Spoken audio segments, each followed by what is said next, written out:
Bonsoir, merci de votre fidélité. Comme chaque soir, 18h30, c'est le rendez-vous d'information d'Expression française. Voici les titres.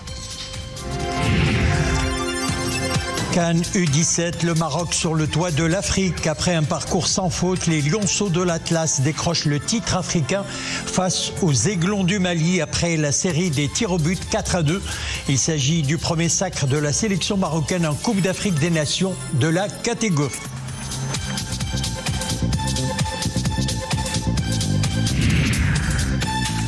Les États-Unis reconfirment leur position inchangée vis-à-vis de l'intégrité territoriale du Royaume. Le conseiller spécial pour l'Afrique du président des États-Unis, Massad Boulos, vient de le réaffirmer, tout en soulignant que l'administration américaine œuvre à concrétiser la vision du président Donald Trump et de Sa Majesté le roi Mohammed VI. Et dans l'escale culturelle hebdomadaire, nous braquerons les projecteurs sur le dernier roman de Yousef Amin Al-Alami intitulé « La vie lui va si bien », un livre hommage à sa maman. L'auteur y explore les thèmes de la mémoire et de la mort. Yousef Amin Al-Alami nous en parlera sur ce plateau. Il sera notre invité.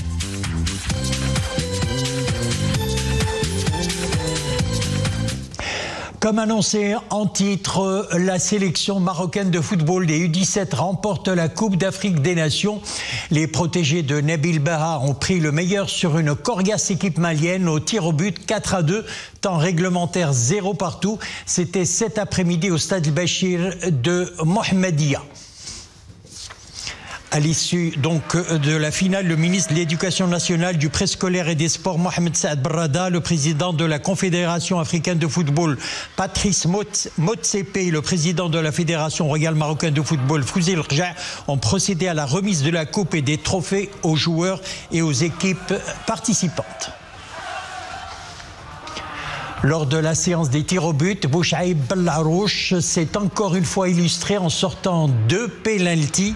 Ce sacre est celui de la maîtrise et de l'excellence, la maîtrise de bout en bout d'une édition de la CAN positivement spéciale à tous les niveaux, donc, et l'excellence d'un pur produit de l'Académie Mohammed VI, nouveau héros du football marocain, a déclaré le gardien marocain.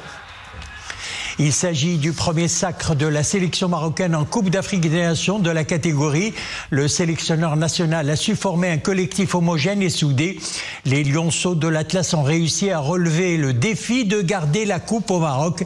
Les protégés de Nabil Baha ont su bien mener leur barque jusqu'au sacre final. Le Maroc remporte ainsi le titre après la victoire du Sénégal en 2023.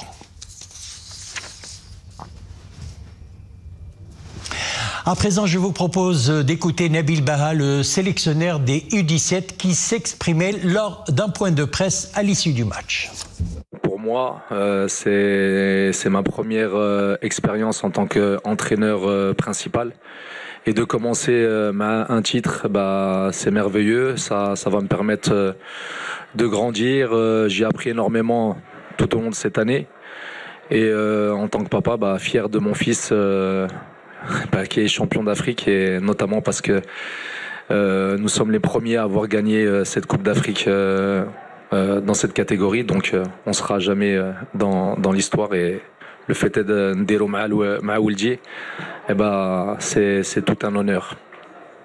J'ai jamais douté, j'ai douté de cette équipe. Je savais que ça allait être un match difficile, mais bon, les garçons ont répondu présent. Il y avait de la fatigue. Du côté malien aussi, je pense qu'il y avait de la fatigue, mais pas que de la fatigue physique, de la fatigue aussi mentale. Mais j'ai jamais douté de mon équipe, et sincèrement, j'ai jamais eu le titre me filer entre les mains. Et quand on arrive au penalty, je l'ai dit encore aux gamins, c'est bon, mon Bellarouche, il va faire le travail, vous inquiétez pas. Voilà, bravo une nouvelle fois aux lionceaux de l'Atlas qui décrochent donc leur premier titre africain donc dans la catégorie des U17. La Royal Air Maroc consolide son engagement en faveur du sport africain. La compagnie nationale devient le nouveau partenaire global officiel des compétitions africaines à venir. La convention de partenariat a été signée hier par le président de la Confédération africaine de football, Patrice Motsepe, le PDG de la Royal Air Maroc, Abdelalami Addou, en présence du président de la Fédération royale marocaine de football, Fouzi Rja. Il s'agit de faciliter la la mobilité des joueurs, des équipes et des supporters à travers le continent africain. Écoutons le PDG de la RAM, Abdelhamid Addou.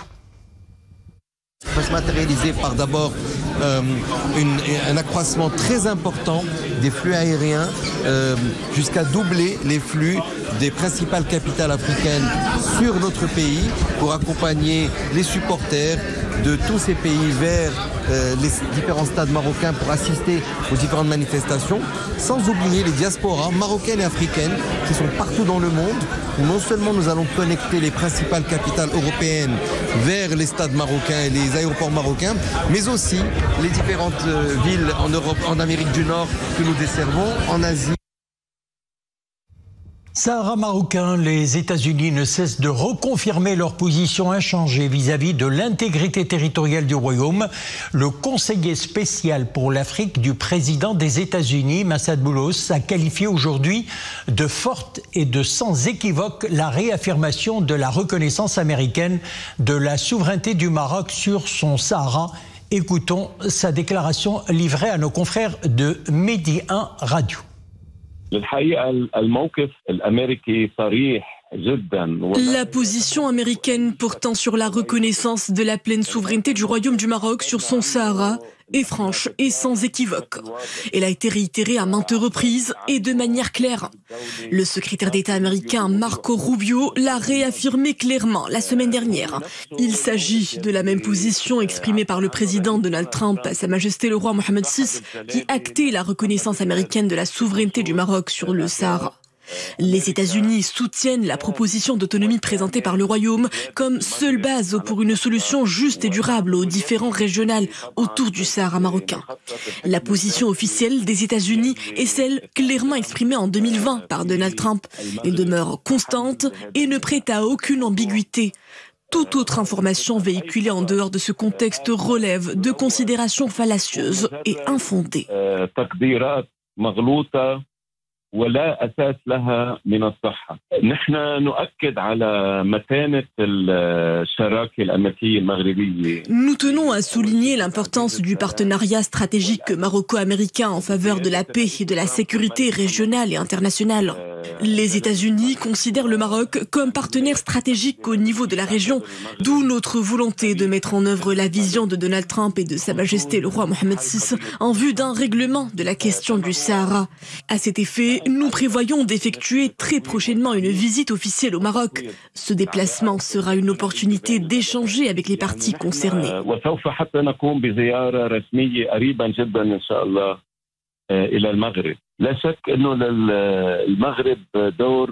Historiquement, le Maroc a toujours joué un rôle pivot dans la consolidation de la paix et de la sécurité régionale et continentale. Le Maroc, sous le leadership de Sa Majesté le Roi, a de tout temps été un acteur efficient et agissant dans la région, du monde arabe et du Moyen-Orient. En tant qu'allié du Maroc, les États-Unis aspirent à intensifier la coopération avec le Royaume en vue de mettre fin au conflit. La reconnaissance des États-Unis de la souveraineté marocaine sur le Sahara marque un tournant diplomatique majeur en consacrant le plan marocain d'autonomie comme la seule voie la plus réaliste pour parvenir à une solution définitive au conflit artificiel autour du Sahara marocain. Et pas plus tard que le 8 du mois courant, le secrétaire d'État américain, lors de sa rencontre avec le ministre des Affaires étrangères de la coopération africaine et des Marocains résidant à l'étranger à Washington, Marco Rubio n'a pas manqué de réaffirmer la souveraineté du Maroc sur son Sahara. Marie Melmessi. Décembre 2020. Donald Trump promulgue un décret présidentiel. Le président américain y déclare l'intégralité du territoire du Sahara comme faisant partie du Royaume du Maroc. Une annonce historique qui acte le ferme soutien de Washington à la proposition marocaine d'autonomie comme, je cite, le seul fondement d'une solution juste et durable aux différends portant sur le territoire du Sahara. Cet acte politique et juridique irrévocable est corroboré 5 années plus tard par la nouvelle administration Trump. Une position claire et sans équivoque, réitérée ce 8 avril par le biais du secrétaire d'État américain qui recevait Nasser Bourita à Washington. Selon les termes de Marco Rubio, les États-Unis continuent de croire qu'une autonomie authentique sous souveraineté marocaine est la seule solution faisable. Un énième appui à portée stratégique qui traduit la position stable et inchangée d'une puissance mondiale influente de l'ordre des États-Unis en faveur de la justesse de notre cause nationale.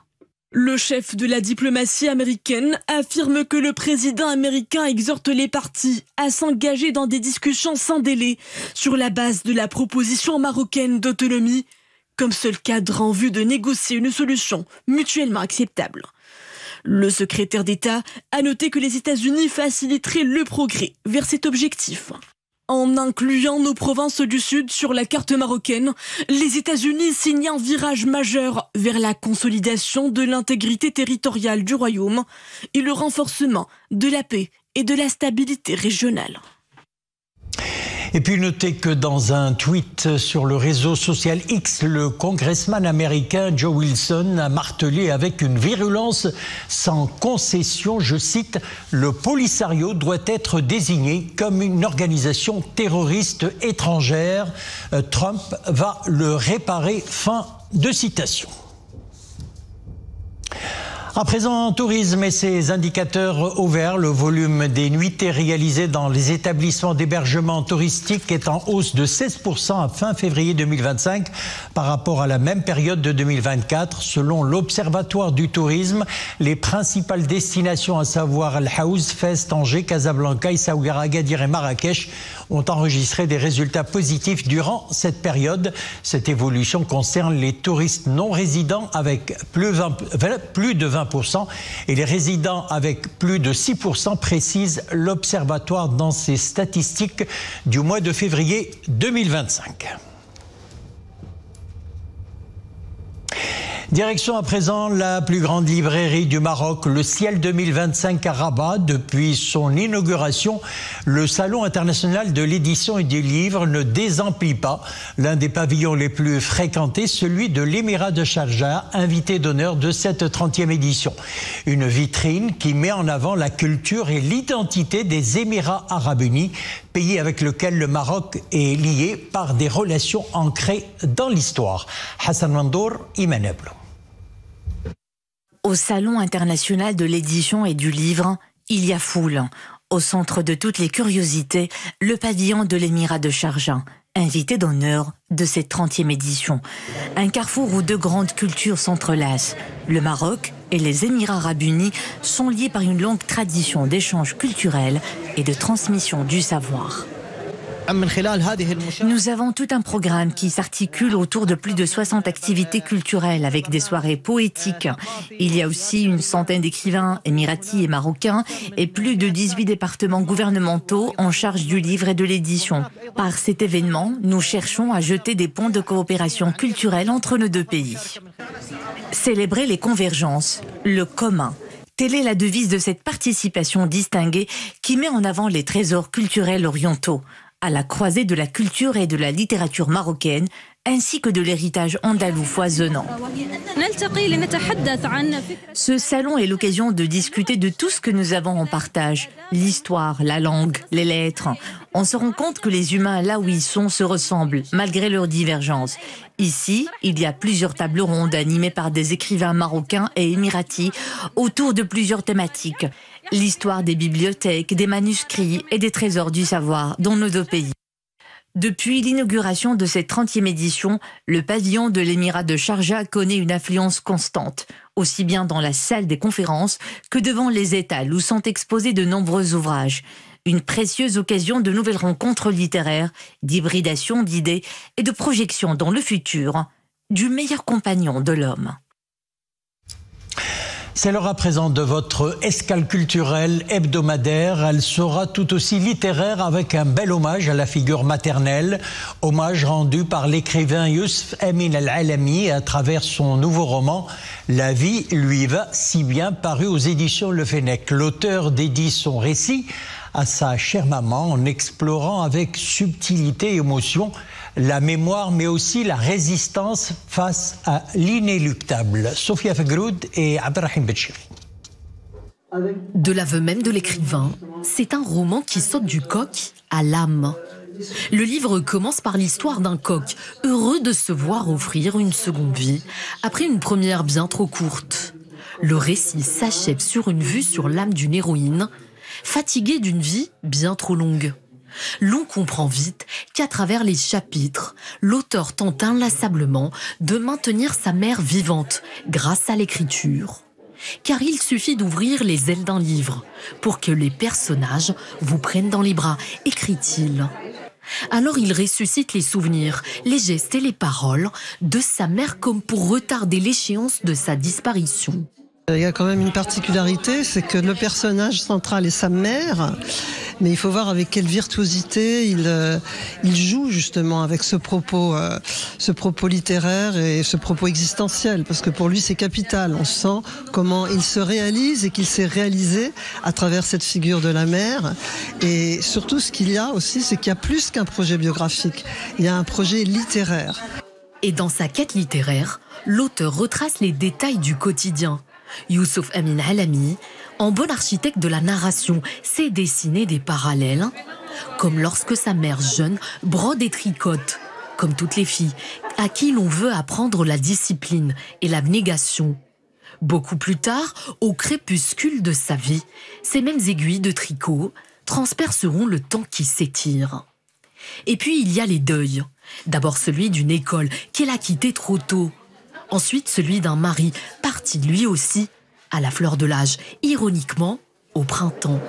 La vie lui va si bien, publié aux éditions Le Fennec, explore avec subtilité et émotion la mémoire et la résistance face à l'inéluctable. Le récit est écrit par l'enfant du milieu, celui qui cherche la paix à tout prix. Une paix sous forme d'un titre. La vie lui va si bien, dédié à une mère convaincue que c'est la mort qui lui va le mieux.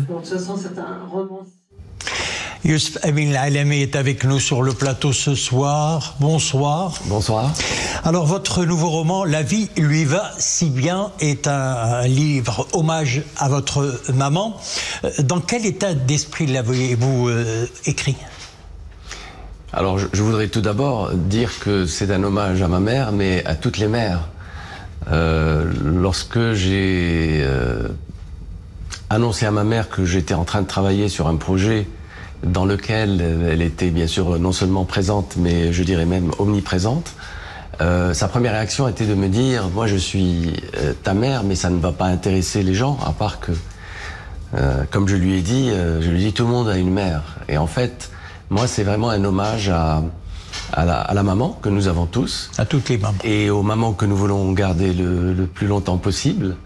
Et au-delà de tout cela, c'est véritablement un travail sur, je dirais, la condition humaine, hein, c'est-à-dire le passage du temps, la fragilité de la mémoire, et puis finalement pour les plus chanceux parmi nous, qui ont la chance de vivre assez longtemps, c'est aussi comment la vie qui nous a donné petit à petit un certain nombre de choses, la possibilité de nous lever, de marcher, d'accéder à la parole, de réfléchir, etc. Petit à petit, détricote en quelque sorte tout cela.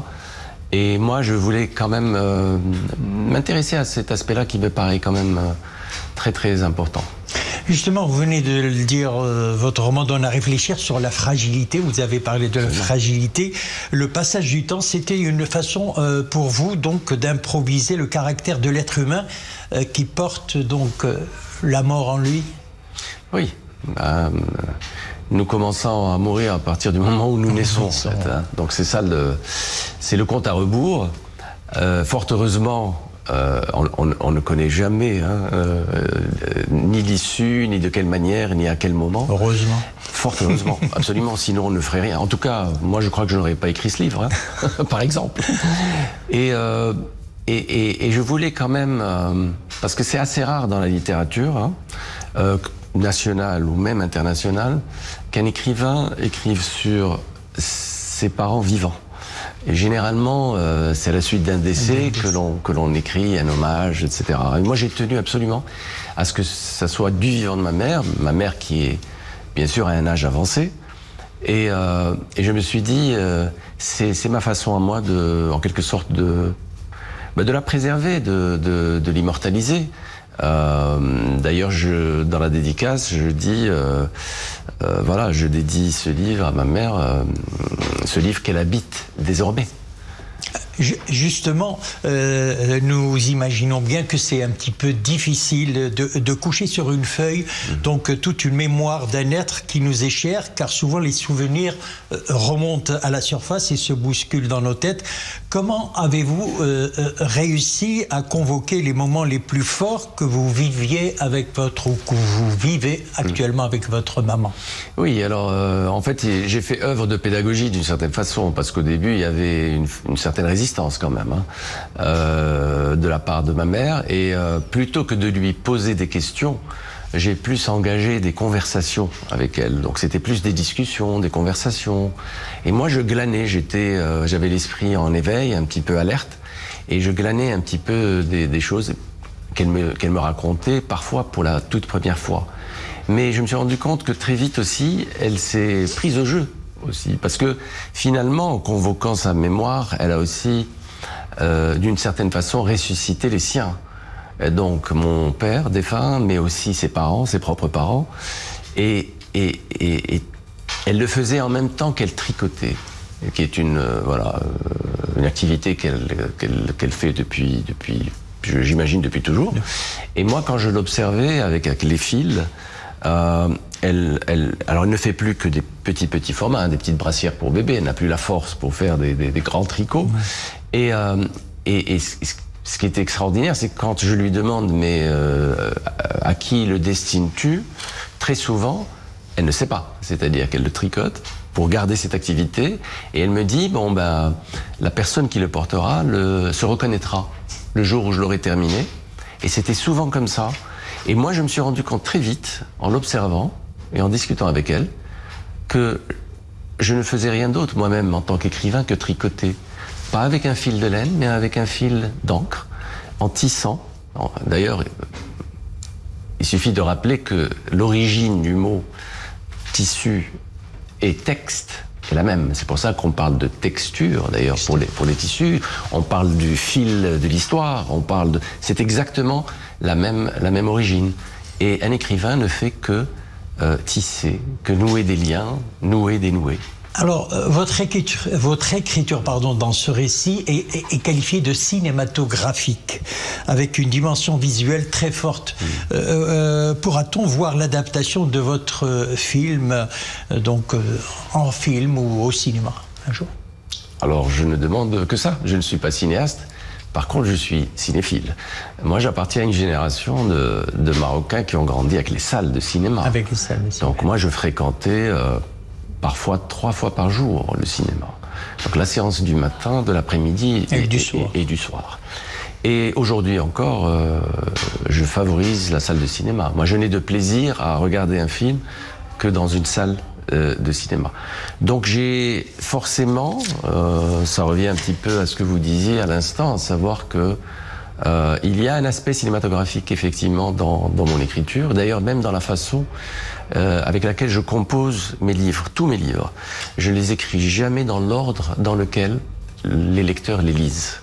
Je les écris comme des scènes et je procède à un montage par la suite. Et donc qui dit montage dit bien sûr des coupes, parfois des raccords. Et donc c'est vraiment comme on ferait un film, à part que j'utilise des mots. Monsieur Al-Alami, merci, Youssef Al-Alami, merci d'avoir été notre invité, l'invité de l'Escale culturelle du samedi, et merci une nouvelle fois. Merci à vous. Du tennis, pour clore cette édition, le Maroc sacré champion d'Afrique par équipe des moins de 16 ans à l'issue du tournoi qui s'est déroulé au Caire. L'Inabza a brillamment remporté le titre en simple fille, s'imposant en finale face à l'Égyptienne Zina El-Gherbi. Chez les garçons, Reda Al-Aouni a terminé à la 3e place du tableau simple après sa victoire face au Tunisien Ahmed Bermoul. Grâce à ses performances et aux résultats obtenus lors des championnats des autres catégories d'âge, le Maroc remporte pour la 7e année consécutive le titre des nations, confirmant ainsi son statut de leader du tennis africain.